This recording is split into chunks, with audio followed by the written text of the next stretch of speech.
one after this, right? I'll show you it.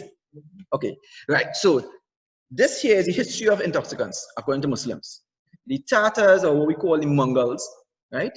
Or the Mughals, where they came from China and they started to expand across, right? And if you look at the map there, you're going to see them spreading. And they went into China and they're coming across to India and thing. And they said when they came across to India, which may be about 1230 or so, around that year, they picked up hashish, right? And they brought the hashish across. So by the time it came across, they hit the Middle East, Iran and Iraq about 30, 40 years later. That was the first big version of what they're seen as intoxicants, that they were really hitting hashish, right? Or hash, that's the nickname for it, right? So before that, right, Dr. Safian, right? She's the head of Sharia law in the University of Malaysia, right? So she has a paper talking about it, right? And they're talking about Ibn Taymiyyah, right? And this guy named Rosenthal having an argument about the fact that Rosenthal is saying that narcotics and stuff were down by the 300 years after the Prophet. Muslims already had narcotics there, already had Khamr, apart from alcohol, talking other things here like hashish and stuff, right? And for those who don't know it, we'll come and explain that just now on the next slide. And Ibn Taymiyyah saying no, about when the Mongols came is when it really came, about 700 years later. Why I'm going through that history is to show you that, if you're looking back, we like to go back and trace the roots and what the early scholars and what they say about it. The early scholars in Islam didn't really talk about narcotics because it wasn't around. The only Khamr they had to deal with was the liquid at that point in time. So it's only a couple hundred years later, then these things started coming. And then like Ibn Taymiyyah talk about real issues. And should we give them the same punishment that if you drink alcohol, the punishment is what? 40 lashes. So if you're smoking whatever, hashish and thing, should you be getting the same punishment? Right? So let's go. And to me, this is where we are. We need to understand this concept here. What is halal, right? And what is haram? So for us, we're taking halal and haram. We're only interested in what is going into our body, right? So if it is something that's going into our body that's not hurting us, it will fall under halal, right? So you're eating rice, rice is halal. So if I want to put on rice there, I'll put it under halal. If it's plastic, plastic will hurt us. So therefore that falling under haram.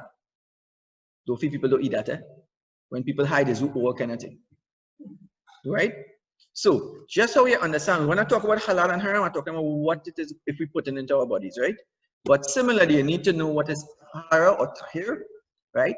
And what is najaasah or najas, right? So in terms of that now, when we talk about the first one there, tahir or tahara, talks about if whatever we're dealing with is pure.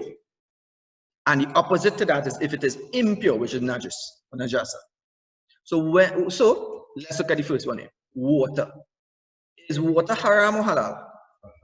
Right, halal. So it will fall under halal somewhere, either the top block or the second block, right? Which block you want to put it in? Is it pure or is it impure? Pure. Good. So let's see. Right, so we get water there. So water falls into this. And now really this is what we want to learn. Whatever you're dealing with outside, you put it into here and fit which category it is. Right? Ooh, internet giving a little trouble there. I hope they're picking it up. Right. So perfume, halal or haram? Now we're talking about if you had to take it inside here.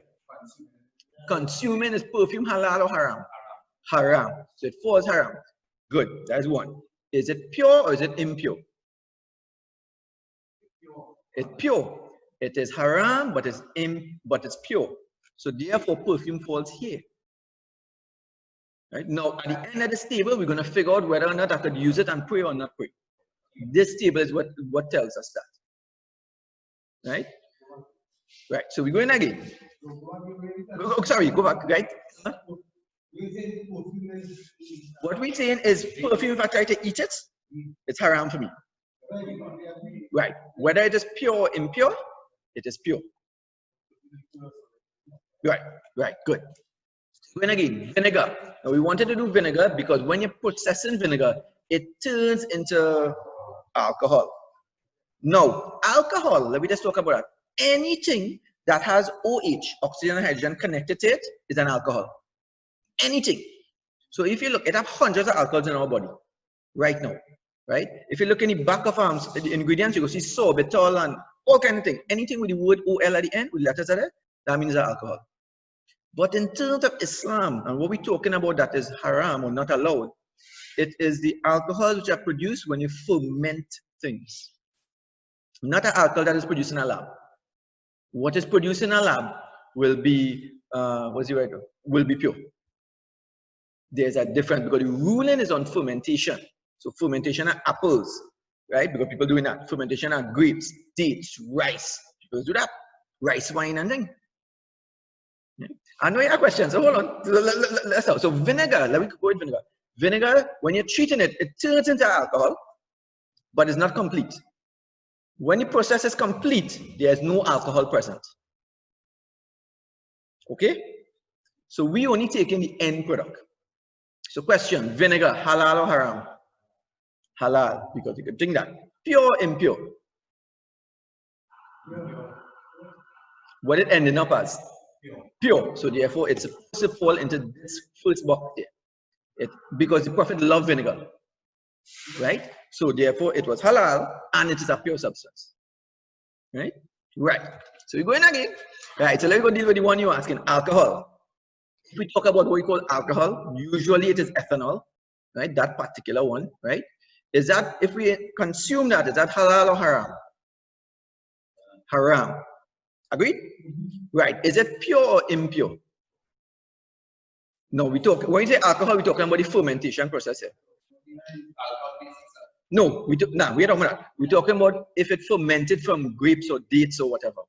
Would you consider that pure or impure? Meaning clean or unclean? Why do you think it's there? Because the thing is, that is what the ruling is about for alcohol. Right? The ruling is about if it is fermented, then we can't drink it. And that would be impure.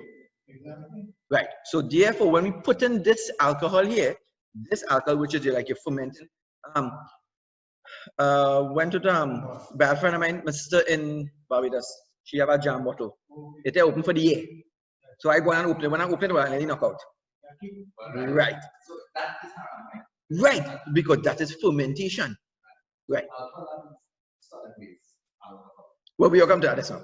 Right? So we're going again. So this one here, this is where it falls. Alcohol falls under haram and najaasah. Now, if it falls in this category here, that means if it falls on your clothes dirty now, you know. Right? You have to take your clothes and wash it 7 times with there, or put it in the machine and rinse something. So so you're looking to see which category, which one of these boxes is falling in order to know whether or not I could go and pray with it. Right? So if I have the perfume on, right, it might be haram to take in, but it is pure. So since it is pure, then I can still do that. But if it is alcohol and fall on my clothes, then I can't. Right? So we're going again. We're talking about hemp now. Right? So what is hemp? Where that come from?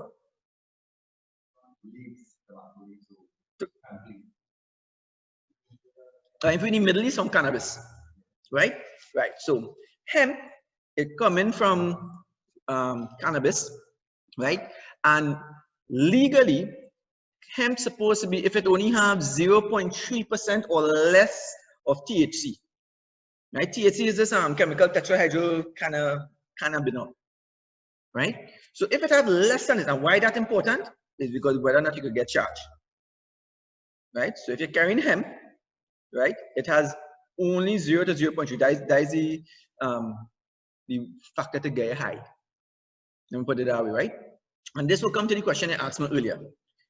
This now coming from cannabis, which is the same thing that making hashish, which is the same thing that making marijuana. Is hemp halal or haram?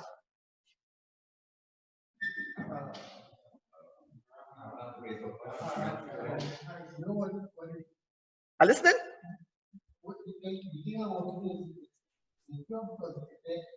Okay, but you're not different thing. You and impure meaning in Najaasah, right? I agree with you.